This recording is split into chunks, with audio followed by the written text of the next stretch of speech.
Welcome to political పంచాంగం. మన రాష్ట్ర దేశ రాజకీయ పరిస్థితులను పంచాంగపరంగా విశ్లేషించి రాజకీయ పరిస్థితులు ఎలా ఉండబోతున్నాయి, రాజకీయ నాయకుల భవిష్యత్ ఎలా ఉండబోతోంది అనేది మనకు విశ్లేషించి చెప్పడానికి ప్రముఖ జ్యోతిష్యులు పొలిటికల్ ఆస్ట్రాలజర్ శ్రీ మంతా సూర్యనారాయణ శర్మ గారు మన స్టూడియోకి వచ్చి ఉన్నారు. మీరు కూడా రాజకీయ నాయకుల భవిష్యత్తు గురించి కానీ మన రాష్ట్ర దేశ రాజకీయ పరిస్థితుల గురించి కానీ సూర్యనారాయణ శర్మ గారితో చర్చించాలనుకుంటే స్క్రీన్ మీద స్క్రాల్ అవుతున్న నెంబర్స్ కి కాల్ చేయండి, శర్మ గారితో చర్చించండి.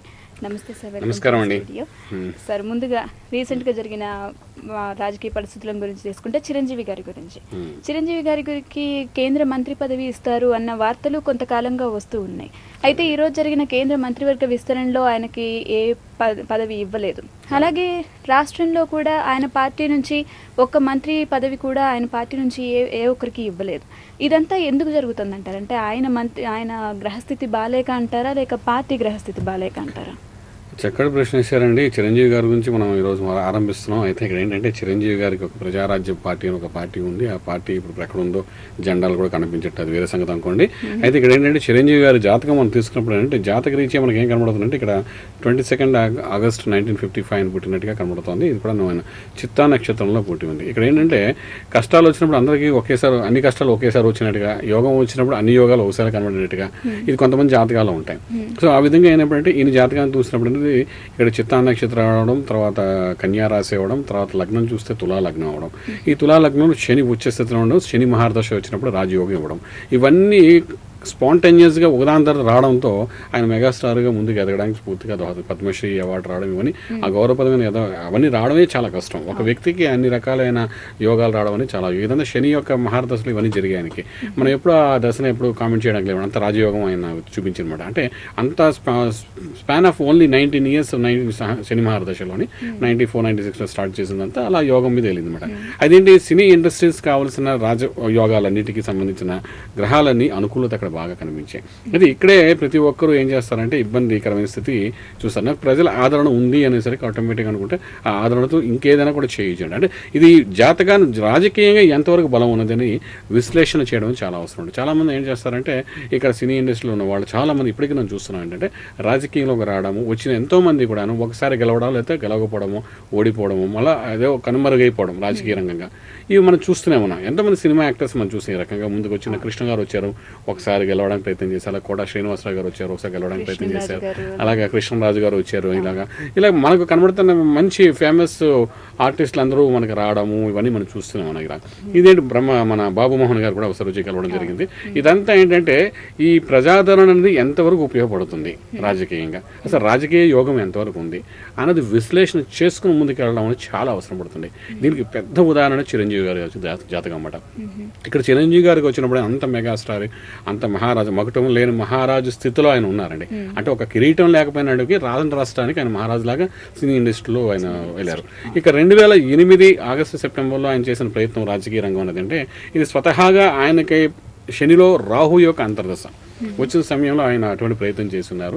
ఈ రాహు అంటే ధనస్థానంలో నీచ స్థానంలో ఉండడం ఏంటంటే రాహు ఎంటర్ అవుతున్న అంత యోగాన్ని పూర్తిగా ఒకదాని తర్వాత ఒకటి స్టెప్ బై స్టెప్ ఆయన యోగాన్ని కింద దించారని చెప్పడానికి అవకాశం అనమాట.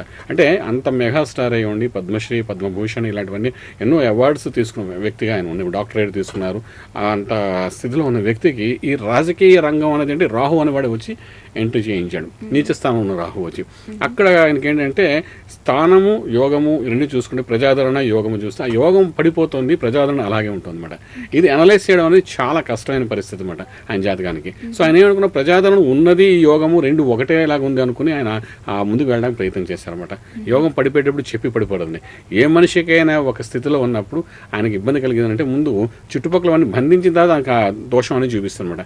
యోగం వచ్చినప్పుడు నెత్తిమి పడినట్టుగా వస్తుందన్నమాట. అంచేతంటే ఈ దోషం తగులుతున్నప్పుడు అంటే ఎవరికీ తెలియదు, ఆ మాయలో ఉంటారు కాబట్టి పర్వాలేదులే, ఏం కాదులే, ఎవరికో జరుగుతుంది అన్న అది ఎక్కడో ఎండింగ్లో చూపిస్తుందన్నమాట.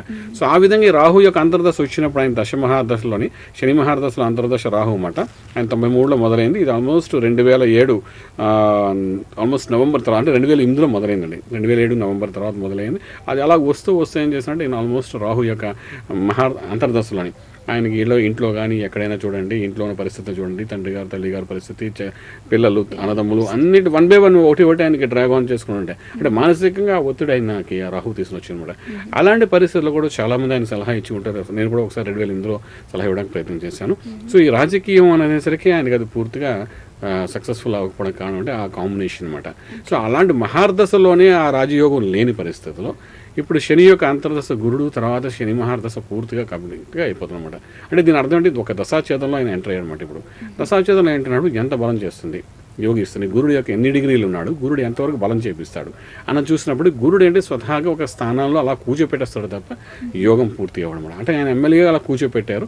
ఇప్పుడు ఎమ్మెల్యే పదవిగా ఆయన ఏమైనా చేసుకుని రిజైన్ చేస్తే ఇంకే పదవి ఉండదు మనకి. ఇంకా ఉన్నది ఒక ఎమ్మెల్యే పదవి ఉంది ప్రస్తుతానికి, తిరుపతిలో ఆయన గెలిచినట్టుగా. అది కూడా బొటాబొటిగా అంటే ఆ యోగంలో కూడా ఏదో గుడ్లో మెల్లగా గెలిచినట్టుగా కనబడుతుంది అనమాట అక్కడ. కానీ ఏంటంటే యోగం వెళ్ళిపోతున్నప్పుడు అలాగే ఉంటుంది వ్యవహారం. అదృష్టశాతం ఆయన ఎమ్మెల్యే వెళ్ళారు. దానికి కానీ రిజైన్ చేసి చూడండి, మొన్న 2-3 సార్లు ఎంతమంది రిజైన్ చేశారు. ఆ సమయంలో ఈయన కూడా రిజైన్ చేయలేదు. కారణం ఏంటంటే ఈయన ఒకసారి అలాంటి ప్రయత్నం చేశారంటే ఈయన మళ్ళీ యాక్సెప్టెన్స్ ఉండదండి. అంత బలహీనంగా ఉందన్నమాట జాతకం అక్కడ పరిస్థితుల్లో. సో ఇటువంటి పరిస్థితుల్లో అసలు ఎమ్మెల్యే పదవికే నిలబెట్టుకోవడానికి కష్టమైన పరిస్థితి ఇప్పుడు అలాంటి అనుకున్నప్పుడు ఇక్కడ రాజకీయంగా ఆయనకు ఒక మంత్రి పదవి గురించి మనం మాట్లాడుకుంటున్నాం. సో దానికి ఎంత యోగం ఉండాలి అని చూస్తే దశాక్షేత్ర సమయంలోనే అటువంటి యోగాలు చాలా తక్కువగానే ఉంటాయి. ఇంతకుముందు కూడా మనం 2-3 సార్లు చెప్పి ఉన్నాం ఇదే ఎపిసోడ్స్లో, దీని ముందు 2-3 ఎపిసోడ్స్లో కూడా కొంచెం కష్టమైన స్థితి అని చెప్పుకున్నాం. అయితే ఏంటంటే ఇంకా అక్కడ బలం ఉన్నదనే భావంతో వెళ్తున్నాం. అయితే ఒక అవకాశం ఉన్న, నేను లాస్ట్ ఎపిసోడ్లో కూడా చెప్పి ఉన్నాను, ఒకవేళ పొరపాటున యాక్సిడెంట్లుగానే ఆయనకి మినిస్టర్ పోస్ట్ ఇచ్చినా అది ఎలా ఉంటుందంటే ఉండి లేనట్టు వ్యవహారికంగా. అంటే ఆ మినిస్టర్ వల్ల పెద్ద బెనిఫిట్ ఉండదు, అది మన దేశానికి కానీ రాష్ట్రానికి కానీ ఆయన వల్ల పెద్ద ఉపయోగం ఉండదు. అలాంటి మినిస్టర్స్ అలాంటిది ఉండదండి. సో అటువంటి ఇవ్వాల్సిన అవసరం పడుతుంది. అలాంటిది ఇవ్వాలంటే ఉన్న సీట్ కూడా వదులుకోవాలి ఆయన. ఇలాంటి ఎన్నో ఉన్న రాజకీయంగా వాటి సంగతి ఎలా ఉన్నప్పటికీ జ్యోతిష్ శాస్త్రపరంగా చూసినప్పుడు అంతర్దశలో గురుడు యొక్క ప్రభావం ఉన్నప్పుడు గురుడు దశమ క్షేత్రంలో ఉన్నప్పటికీ లగ్నానికి సపోర్ట్ చేయడు. గురుడు ఉచ్చస్థితిలో ఉన్నప్పటికీ ఆయన ఉన్న డిగ్రీస్ ప్రకారం చూసుకున్నా కూడా మనకు అంత సపోర్ట్ ఎక్కువగా ఉండదు. కాబట్టి స్టాగ్నెంట్ చేసి అలా ఉంచుతాడు తప్ప యోగించే స్థితి కాదు. యోగ స్థితిలో ఉన్న గురువు కాదు అక్కడ నేను. సో డెఫినెట్గా అంటే అలా నిలబెట్టి మహార్దశ 2012 మే వరకు చూపిస్తాడు అనమాట. మే తర్వాత బుధ మహార్దశ వచ్చిన ఎందుకురా ఈ రాజకీయాలు మనకని చెప్పి ఏదైనా వ్యాపారం చేసుకుందాం, లేకపోతే ఏదైనా బిజినెస్ పెట్టుకుందాం, అంటే ప్రొడ్యూసర్స్గా ఇలాంటి వాటి ఎన్నో ఉన్నాయి కదా, వాళ్ళ ఫిలిం ఇండస్ట్రీ ఏదైనా చేసుకుంటే బాగుండనే భావంతో ఆయన కొంతవరకు ఇందులో సన్నగిలే అవకాశం కూడా ఉందండి. తర్వాత కాంగ్రెస్ మహాసముద్రం అందరికీ తెలిసింది, ఎంతమంది కలుపుకున్నా అదేంటంటే లెక్కలో ఉండదు, అందులో ఇది ఒక భాగం. తర్వాత ప్రజారాజ్యం పార్టీని విలీనం చేసే ముందు ఆ పార్టీ ఆవిర్భవించిన సమయంలో కూడా మనం ఎన్నోసార్లు చెప్పి ఉన్నాము, ఆ సమయం కొంత లేట్ అయ్యింది, లగ్నం లేట్ అయ్యింది. ఆ తర్వాత ఆ తిరుపతిలో చేసిన కార్యక్రమంలోని ఆయన అందుకని చాలా పెద్ద పొరపాటు ఏం చేశారంటే ఎన్నో సర్పాలను అక్కడ కాల్చి చంపిన తర్వాత ఆ రాష్ట్రాన్ని అంటే ఆ గ్రౌండ్ని తయారు చేశారు. అంటే కాలశర్ప దోషం లాంటిది అటువంటి ఒక దోషాన్ని అక్కడ చేశారు. దీనికి ప్రతిరూపంగా ఆయన ఎన్నో మంచి పనులు చేయవలసిన అవసరం ఉంటుందన్నమాట.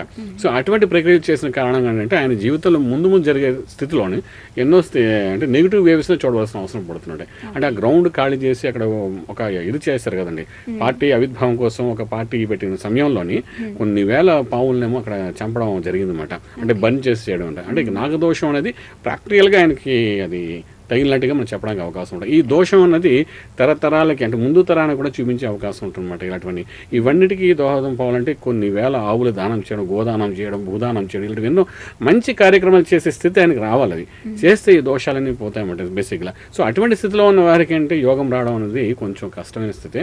సో మినిస్టర్ పదవి మనం అనుకుంటున్నాం, కానీ మినిస్టర్ పదవి రాకపోవడానికి టెక్నికల్గా జ్యోతిష శాస్త్రపరంగా బలం అంతా అనుకూలంగా లేదని చెప్పగలుగుతాం. ఇది కాకుండా ఆధ్యాత్మికంగా కూడా ఆయన చేసిన పనులకి ప్రతిరూపంగా ఏమైనా కార్యక్రమాలు చేస్తే కనీసం ముందు జరగబోయే కాలంలో కూడా ఇబ్బంది పడకుండా చాలా మంది మనం చూస్తున్నాం కాబట్టి ఇబ్బంది పడక సహజీవనం చక్కగా మంచి స్థితిలో వెళ్ళే అవకాశం ఉంటుంది చెప్పగలుగుతామండి. ఓకే సార్, ఒక కాల్ తీసుకుందాం ఇప్పుడు. శ్రీహరిరావు గారు మెదక్ నుండి. శ్రీహరిరావు గారు హలో. నమస్తే అండి, శర్మ గారితో మాట్లాడండి. సిద్ధాంత్ గారితో మాట్లాడతారు. చెప్పండి శ్రీహరిరావు గారు. శర్మ గారు నమస్కారం అండి. నమస్కారం అండి, చెప్పండి. నేను తెలంగాణ గురించి మాట్లాడాలనుకుంటానండి. చెప్పండి స్వామి, తెలంగాణ గురించి అడుగుదాం. చెప్పండి, ఏం అడగాలనుకుంటే చెప్పండి. ఇప్పుడు 2014కి తెలంగాణ వస్తుందా రాదా?